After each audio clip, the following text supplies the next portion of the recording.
Hi guys, this is SDJRSNF88 speaking with another Signal sponsored review featuring yet another all new model from Bachmann, which is of course the London, Brighton and South Coast Railways Class E4 in very smart lined British Rail late livery. Now this model was announced back in 2013 and has started arriving in model shops, including Signal's models. 4 variants were announced, but 3 variants have arrived to date. These include Southern Green, British Rail Unlined Black Early, and British Rail Lined Late, which is this model here. There's also an LB&SCR Umber Livery version, which has yet to arrive, and looking at the prototype, that model looks stunning, and I reckon that will sell very, very well indeed. Of course, this model is from Signals, and is for the very good price of £99 precisely.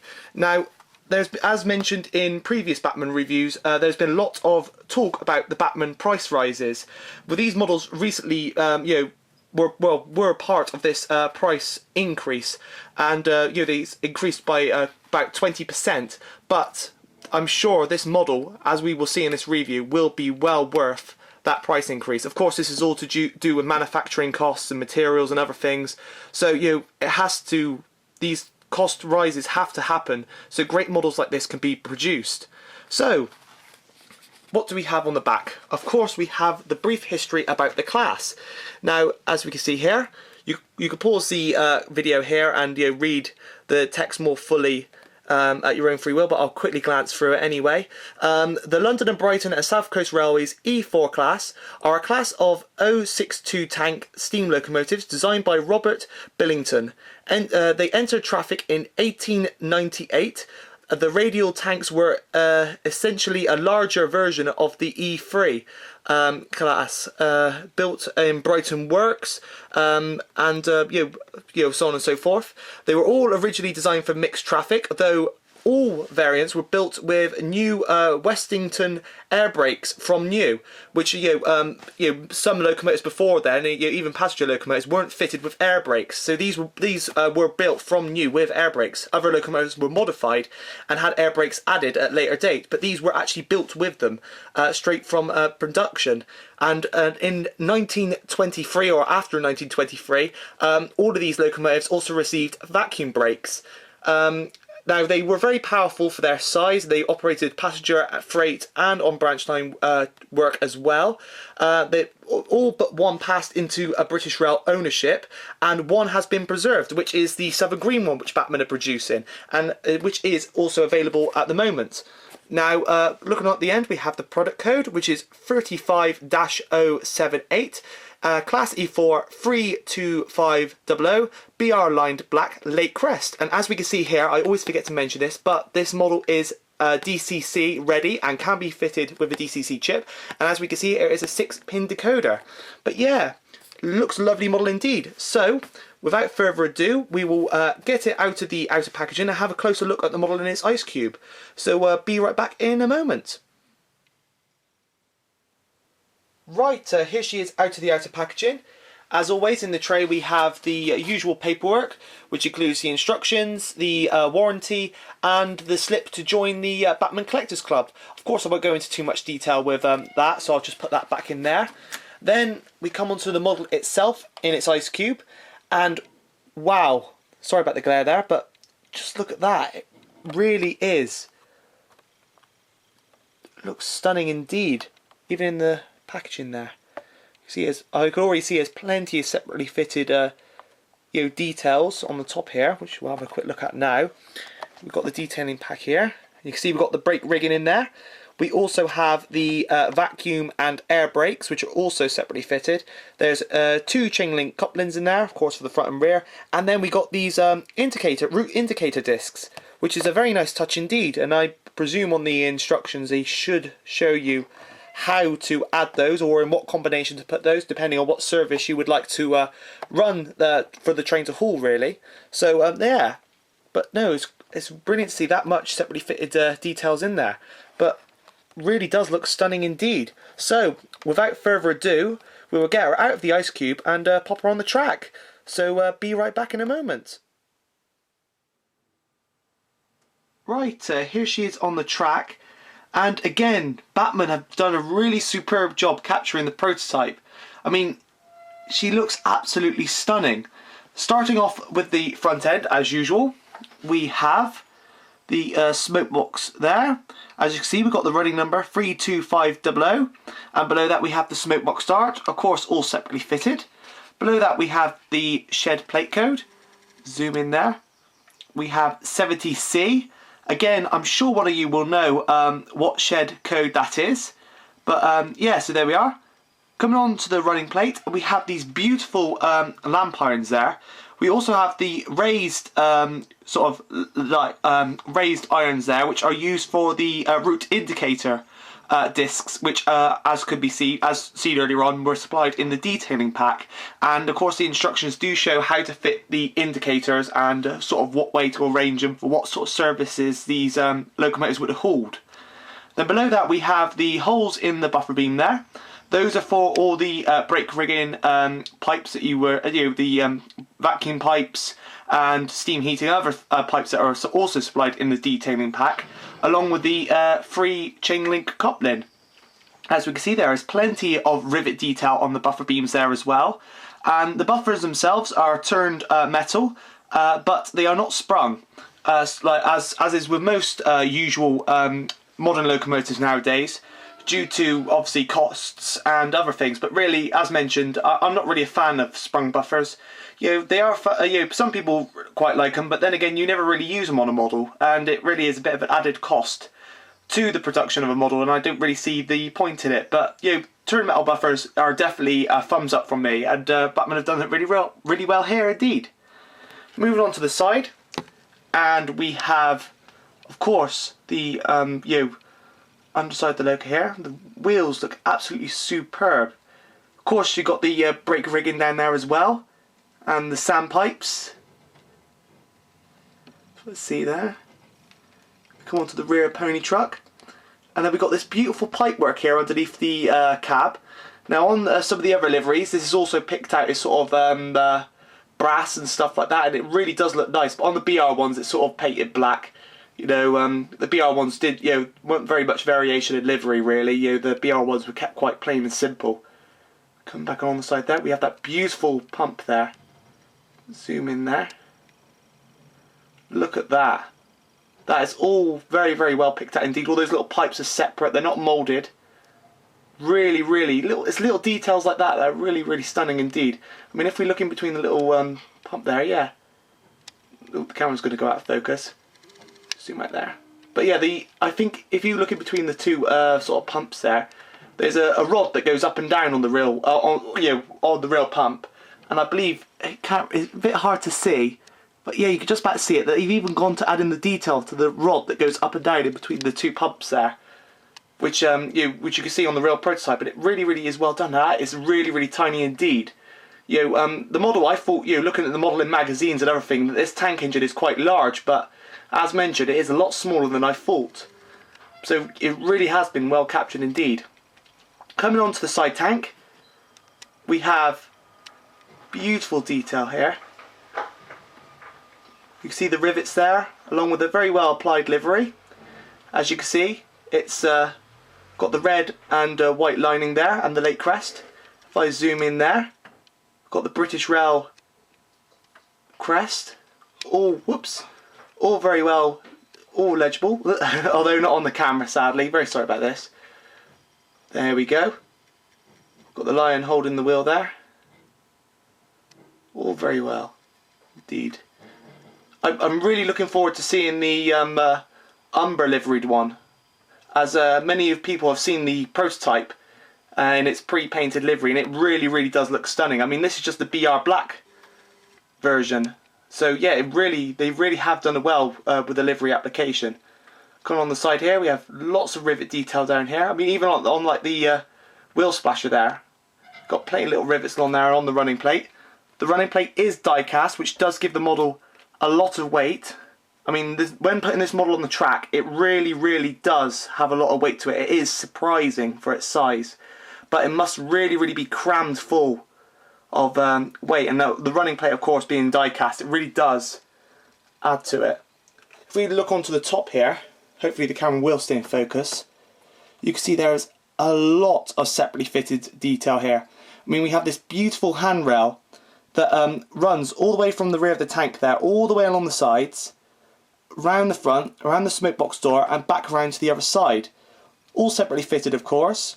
And we have this beautiful little separately fitted wire there of some sort, and pipe work there.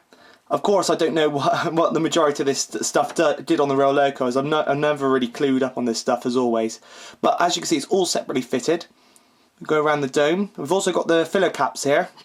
And we've also got the little bracket there for the fireman's tools, which will be rested along the top of the tanks here. We move on to the other side. Then we have the same again, all these little like filler caps and all the little gauges and stuff. I suppose it's a bit like on the, I wonder if it's a bit like on the Ginty. The Ginty had like a little gauge which actually showed the level of the water actually on the end. I wonder if that's part of it there, but it might just be for holding the tools. I honestly do not know. Then we come on to the cab here. We can see the whistle. Again, I think that is plastic. You know, like on the 64XX, which I recently reviewed. Sometimes they used to be turned metal, but of course it might be a cost-saving measure, but still it's very, very well detailed indeed. As you can see, there's plenty of rivet detail on the cab here. And then, of course, we come to looking in the cab itself. Now I'm going to pause the video here and move the loco forward a bit so we could see all that beautiful cab detail, because for the 64XX I didn't quite get all the detail in that I wanted to. So I'm going to move into the light and we'll have a closer look at that. So be right back in a moment. Right, I'm afraid this is possibly the best I can do due to the light and it being such a small cab, but as you can see there is plenty of detail in there. You can see you've got the water filler gauges, you've got the regulator, you've got all the little beautiful brass pipe work, and then on the other side you can see the reverser lever just about there. You can see as well there's the firebox down there that's gone out of focus. I knew this probably happened, but if I zoom out, yeah, probably better. But it's also, believe it or not, they've also done the wooden flooring, as you can just about see there at the bottom of the cab there. But they've even added the wooden floor, which is really, really nice indeed. Now if we zoom out and come on around to the bunker, again we have the running number and the power of the locomotive, the power rating, which is 2p for 2 passenger. And then we got the running number again, 32500, and again that stunning lining. Then we come onto the back, and again similar buffer beam detail to on the front, plenty of rivet details. Of course, all the sockets for all the pipe work.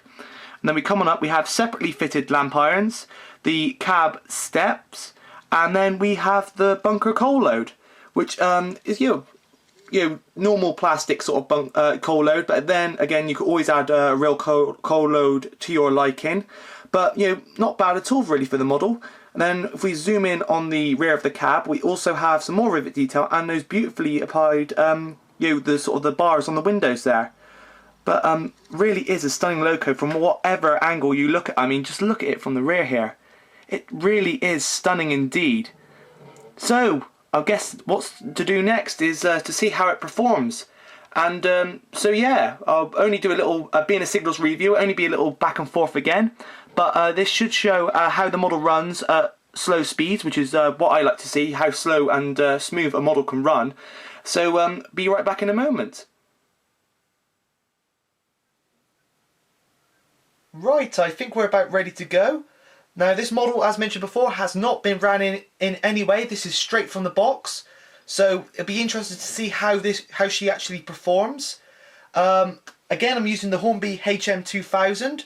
So without further ado, I'll give her a bit of juice. Very slowly indeed. A bit more power. Wow.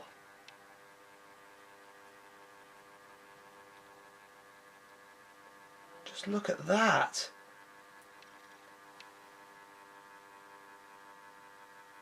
Now, as mentioned in my previous review, as I've mentioned countless times in this review of the Bachmann 64XX, I said that that was probably one of the most smoothest Bachmann steam locomotives I've ever had. And this is something else. It really does show that Bachmann have improved their mechanisms in these steam locomotives. As mentioned, they were you know, sometimes they were a bit juddery, especially when you got them out the box and needed quite a fair bit of running in. But as you can see here, this model has not been ran in at all. And just look at that crawl. That is amazing. That, I can safely say, this is the smoothest I've ever seen an RTR model straight from the box. You know, well done, Bachmann, indeed. Now I'm going to give her a bit more power. Here we go, giving her quite a bit of power now. You can see, get her up to a nice sort of little cruising speed. I'll slow her down there. Stop her in shot there. Change direction and see how she performs in reverse. Slowly give her some power. There we go. Of course, she will need a proper 30-minute run-in in each direction to get the full potential out of her. But just look at that straight from the box. That is mind-blowing. Slow her down there again. And then bring her forward one more time.